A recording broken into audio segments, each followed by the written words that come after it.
how I farmed deeply volatile Laharback with the cannon to kill him pretty fast and also kind of easily. It was like a 318-ish right there. At the start of every fight here, it's going to be kind of unethical. I'm going to go ahead and build my heat gauge, mortar strike, an unsuspecting animal, in this case Popeye's chicken's biggest asset, and go ahead and siphon that up, and vamonos. Go to the edge of the pit for Laharback right here, jump off. You want to mitigate your fall damage. So using a stake is fine, using a glider, whatever works. If you don't do that, and you hit the ground and have to reset back to where you just fell from, you lose your cannon charge. You also can't TP with cannon charge. Not ideal. Go ahead and build a elemental lantern, just because it makes me feel safe. I'm not sure why. Build a Kai base. Beam from Narnia. When he jumps back like that, it's the best case scenario because you get a long beam. He does have a weak spot at the top of his head. It's very hard to hit, so it's strange. I've had end beams hit for way more than that. I'm not sure what I hit, but it was not a weak spot by any measurable standard whatsoever. Now, the hardest part of this fight is going to be trying to get that heat gauge and mortar strike and then siphon it. The beaming isn't that big a deal. I use a lot of springboards, and I mean a lot of springboards. When it's a cannon meter thing like this, you want to springboard away, fire, and then mortar strike. This is one of your biggest windows. I should mention, usually you'll get hit by something. So in my case, best case scenario, he does a little clap, I springboard out of there, deuces. And now I'm building another mortar strike, just because it's nice to have extras. He's enraging, I should just keep firing. I'm kind of scared. This monkey kind of scary, ain't gonna lie. From this distance, I could mortar strike and be safe, but I've been kind of burned in the past, so I avoided it. I go ahead and shield wall that little slam thing. It's not the best in slot thing, but it's fine. After I do that, after your mortar strike, you can do a springboard for free. It's like an animation cancel. You should probably roll back from that, maybe. I'm not sure. This guy's attacks are always, they're like double-sided in a sense. You dodge one thing, get hit. The shield wall here was not the play. It worked out though, kind of.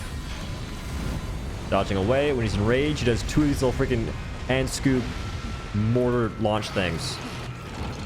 Go ahead and build a trap here. And now we wait. I have siphoned the damage. I have a full beam ready. Sir, I'm not sure how you didn't get trapped there. Here, I'm not sure at all, but we carry on. You do what you can with what you have. Build another trap while I'm waiting. Go ahead and slide into a Kai base. And now it's time to beam. Here, I could focus the gauntlets and try to get stuff a little weak. I hit the tail a little bit. I don't want to break the tail quite yet. If you break parts during these chain trap animations, it doesn't stagger him. I get so lucky. I hit him with the end beam there, the big hit, and he gets staggered a little bit. He's poisoned. He's upset. By the way, Monkey has a 5-star weakness to poison. I think it makes him take more damage from it. Or maybe it flies faster. I'm not too sure. Slide into a Kai base. It's already charged. Siphon out the energy. Misroll the punch because I'm trash. Shield wall. Forget a shield wall. It's fine though. Trap ends up. I hate when you slide with the cannon and fire. When you're not trying to fire or anything, you're trying to just like slide into a Kai base and do the beam, and it does the most useless animation of an attack ever. I hate that move. Again, another clean stagger with the beam. Absolute fire. And now we need one more beam. I chose not to fire into that. If I didn't double roll right there, you can shield wall in time, but it is very tight. Animation's tight. So we go ahead and tire out here. And now we hit him with a mortar strike. Luckily, we break the tail. He's finding it. He can't find his butt cheeks. He's looking for him. And we go ahead and siphon the damage. Usually, we roll away here, but we're going to go ahead and send the beam. We know it's weak. We're not sure how weak. But we're in the radius of the enraged. Does not matter because he's dead. And I could make a more in-depth video of describing what to do to counteract the abilities. It's very important. If you want to have an easier time farming this monster, you build like 5 celestial thread shrines, Tsukumo thread shrines, whatever things are that you can go to and get these stuff. By the way, it's super tilting that these monsters can have large health disparities. Makes no sense. They can have upwards of like 40% extra health. That's too much. Maybe 10%, manageable. 40 to 50%, which that's what I've been told they can have. Ridiculous.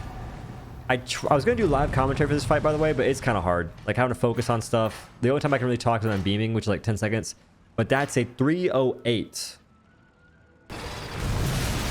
Kind of nice. So hopefully that helps you with the farming. The build has been shown, and appreciate y'all for watching. If you enjoyed the content, leave a like, comment. Goes a long way. I appreciate that. I'll be covering more wild hearts, making more build videos, and also I'll be covering Wayfinder when it comes out. Check it out when you can. Use credit code OhDough in the Epic Games Store. It supports me very greatly. I do stream at twitch.tv/OhDough. And yeah, have a great day or night. Catch y'all later. Peace.